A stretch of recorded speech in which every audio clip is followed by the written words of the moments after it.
Hi, Sari Cohen with Awards Buzz. It's great to meet the two of you. You too. Likewise.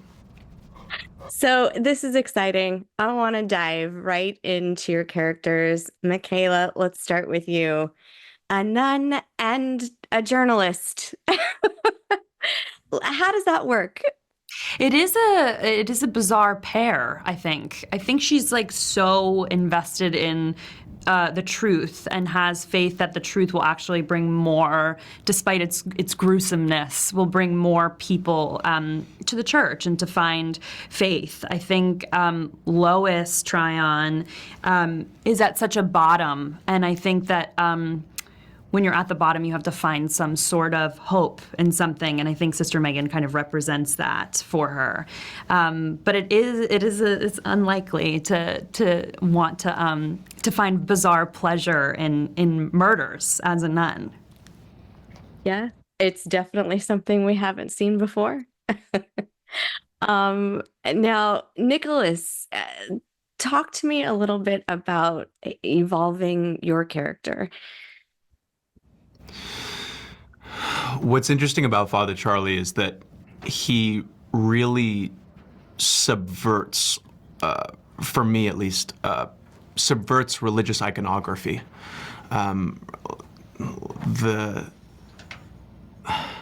the church presents a lot of like really, really big existential ideas, and I feel like he has a lot of inner conflict that sometimes goes against it. So his inner agenda and his outer agenda are kind of like at odds with each other. So he's an interesting character to play. And then he's also tasked with trying to keep the community together amidst all of these really, really gruesome murders, which is difficult to do.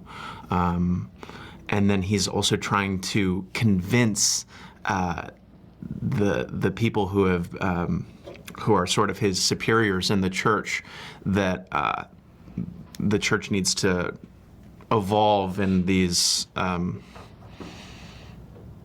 of unconventional ways in order to adapt to modern times. So he has a lot of different. He has a lot of different. Objectives. Yeah, objectives. Yeah, correct. Throughout the story. What is it like playing in Ryan Murphy's world? Like, did you have an idea going into this, what it was going to feel like? And is it different now coming out on the other side of it?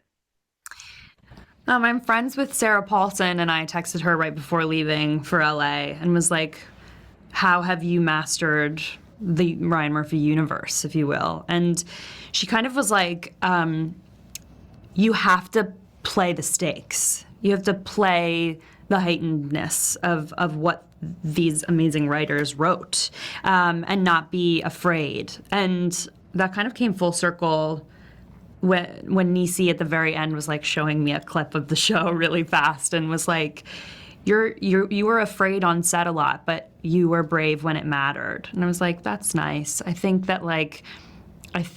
that's something so bizarre about TV film is like, you don't have to be brave all the time. You just have to be brave when they call action and like trust yourself and surprise yourself. And like, you get the opportunity to do it, in multiple takes, which is something I'm not used to coming from theater. So, you can kind of go braver and bolder as you go. And that is, I think, really a fun, unique quality of the Ryan world. You can justify a lot.